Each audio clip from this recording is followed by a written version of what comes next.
Hello दोस्तों, study guide education हम आपका स्वागत है। मैं हूं गौरव सैनी। आज की वीडियो में हम डिस्कस करेंगे न्यू पेंशन स्कीम एनपीएस के ऊपर। हमारे 2-3 लेटर आए हैं गवर्नमेंट कंट्रीब्यूशन से रिलेटेड एंड एम्प्लॉय कंट्रीब्यूशन से रिलेटेड। वे सस्पेंशन के अंदर क्या होगा, या फिर डेपुटेशन पे चला जाए तो क्या होगा, या प्रोबेशन पीरियड में चला जाए तो क्या होगा। तो ये सारे पॉइंट्स हम इस वीडियो के अंदर डिस्कस करेंगे कि भाई कंट्रीब्यूशन कितना रहेगा गवर्नमेंट का एंड एम्प्लॉय का कंट्रीब्यूशन कितना रहेगा।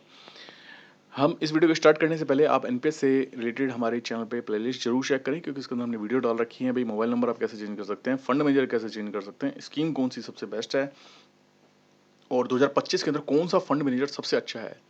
देन उसके बाद में हमने रिटर्न कंपेयर कर रखे हैं, काफ़ी बिग रिटर्न रिटर्न आप कैसे चेक कर सकते हैं, कैसे अपना रिटर्न बढ़ा सकते हैं। तो ये सारी वीडियोस आप देख सकते हैं। बाकी इसके अलावा भी 8th पे commission and unified pension scheme से रिलेटेड भी वीडियोस हमने अपने चैनल पे बना रखी है। तो आइए वीडियो को आगे स्टार्ट करते हैं। देखो, सबसे पहले तो सरकार में उस अवधि के लिए अंशदान नहीं किया जाएगा जिस दौरान रेलवे कर्मचारी को अंशदान करने की आवश्यकता नहीं है। बहरहाल ऐसे मामले जिसके अंदर भाई मेडिकल ग्राउंड पे या फिर नागरिक उपद्रव के कारण पे कार्य ग्रहण ड्यूटी पाने में असमर्थ है, या फिर पुनः कार्य ग्रहण करने में असमर्थ है, या फिर अपने आधिकारिक कर्तव्य कारण भाई स्टडी लीव के लिए वो छुट्टी दी जाती है एंड इस छुट्टी के दौरान वेतन दे नहीं है या फिर दे है। ठीक है, तो उसमें छुट्टी वेतन तथा महंगाई भत्ता दोनों को ऐड करेंगे। देन उसका 14% जो निकालेंगे उतना जो है गवर्नमेंट क्या करेगी, कंट्रीब्यूशन करेगी। ठीक, नेक्स्ट हम चलते हैं। रेलवे कर्मचारी अगर सस्पेंशन में सपोज चला जाता है एंड सस्पेंशन के टाइम पे उसने जो ऑप्शन है वो चूज़ किया है कि भाई वो कंट्रीब्यूशन नहीं करना चाहता, नहीं करना चाहता, तो सरकार भी कोई कंट्रीब्यूशन नहीं करेगी। अगर वो उसने ऑप्शन चूज़ किया हुआ है कि भाई निर्वहन जो भत्ता उसको मिलता है एंड उसने ऑप्शन चूज़ किया कि वो कंट्रीब्यूशन करना चाहता है, तो सरकार भी हमारा क्या करेगी, कंट्रीब्यूशन करेगी। ठीक, अगला जो ऑप्शन है इसके अंदर है कि भाई बाद में क्या होगा, जो सस्पेंशन का जो पीरियड है वो ड्यूटी ड्यूटी के रूप में मान लिया गया, छुट्टी के रूप में मान लिया गया, और उस छुट्टी का वेतन दे है। तो उस केस के अंदर क्या होगा कि भाई उसने क्या भाई कर्मचारी ने क्या है, विकल्प चूज कर रखा था कि भाई कंट्रीब्यूशन वो देना चाहता है, तो सब्सिडेंट अलाउंस के ऊपर ये निर्वर्तन जो भत्ता है उसके अकॉर्डिंग ही उसका कंट्रीब्यूशन हो रहा था।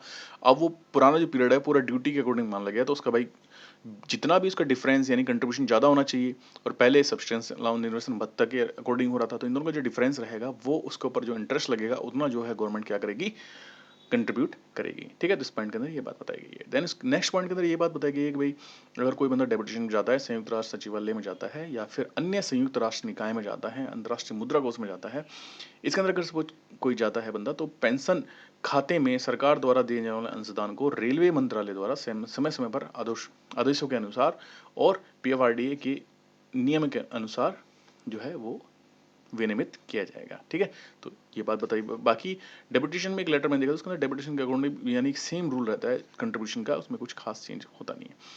देन इसके अंदर ये बात बताई गई है कि भाई ऐसे केस जिसके अंदर सरकार द्वारा भाई विलंबित हो जाए, यानी कि लेट कंट्रीब्यूशन हो, जिसके अंदर कर्मचारी की कोई गलती ना हो, देखो लिखा हुई है अभिदाता की कोई गलती ना हो, तो उस केस के अंदर जो है इंटरेस्ट के साथ में सरकार का जो कंट्रीब्यूशन है वो आपको दिया जाएगा। ठीक, तो ये सारे पॉइंट इसके अंदर हमने कवर कर लिए।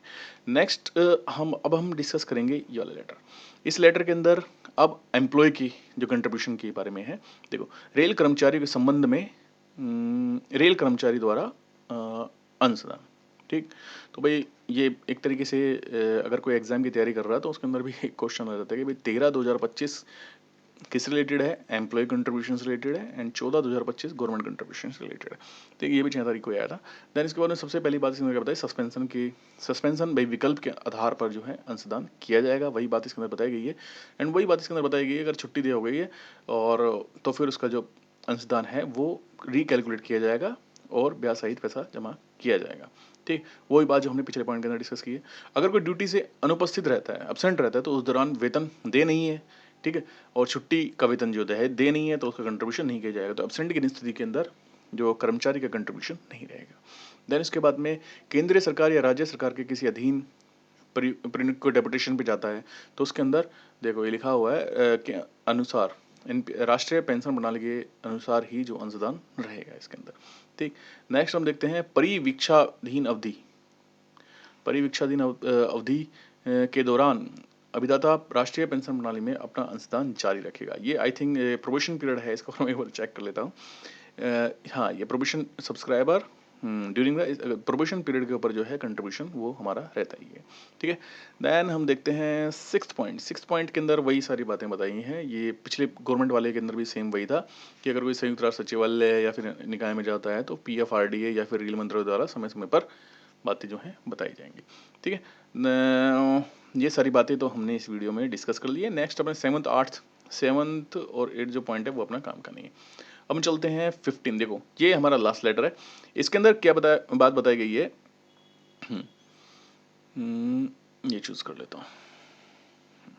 ये लेटर आया था हमारा 13 तारीख को एंड इसके अंदर भाई कंपलसरी रिटायरमेंट अगर किसी का हो जाए, डिसमिसल हो जाए, removal from the railway service हो जाए और अंडर NPS के अंदर, तो इसके अंदर इस केस के अंदर क्या होगा। देखो अगर रिटायर्ड होने से पहले, अगर रिटायर्ड होने के बाद तो सिंपल सबको बताइएगा 60% पैसा है वो आपको जो है मिल जाता है एंड 40% पे क्या होता है आपकी जो पेंशन है वो बनती है। ठीक, अगर आपको डिसमिसल कर दिया, रिमूवल फ्रॉम सर्विस कर दिया, तो उस केस के अंदर क्या है कि 80% 20% पैसा आपको मिलेगा और 80% पे आपकी जो क्या है वो पेंशन बनेगी। ठीक, तो ये बात इन्होंने बताई है कि railway servant cover under NPS is compulsory retirement from the service, dismissed, removed from the rail service, lump sum amount annually out of is, जो उसके पेंशन का उसका लमसम और जो एनुइटी है वो किसके अकॉर्डिंग रहेगी, जो PFRDA का जो है भाई, इन केस एग्जिट हो जाता है सब्सक्राइबर बिफोर सुपर एनुएशन, तो वही रूल जो मैं आपको बता रहा था कि 80% जो है उसके ऊपर पेंशन बनेगी, 20% जो आपको लमसम अमाउंट जो है वो मिल जाएगा। ठीक, रेलवे सर्वेंट अगर चाहे तो वो कंटिन्यू कर सकता है भाई NPS के अंदर एज ए प्राइवेट, भाई उसको रिमूव कर दिया देन वो कंटिन्यू कर सकता है, खुद से कंट्रीब्यूट कर सकता है उसके अंदर, नॉन गवर्नमेंट सब्सक्राइबर वो उसको ऐसे ही कंटिन्यू कर सकता है। ठीक है, इसके अंदर 2-3 केस और हमारे रह गए, अगर आप कमेंट आते हैं तो उस वीडियो उन पे हम वीडियो जरूर बनाएंगे कि भाई टेक्निकल रेजिग्नेशन देके अगर कोई बंदा चल गया गवर्नमेंट से अगर स्टेट में चला जाता है तो उस केस में क्या होगा।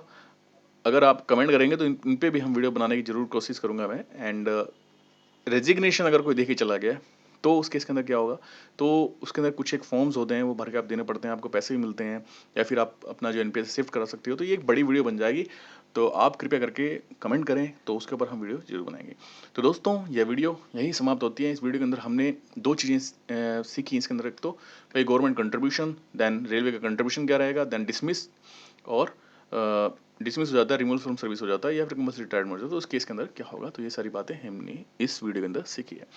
तो दोस्तों please like share and subscribe our channel study गिड़ा। Thank you दोस्तों, बाय बाय।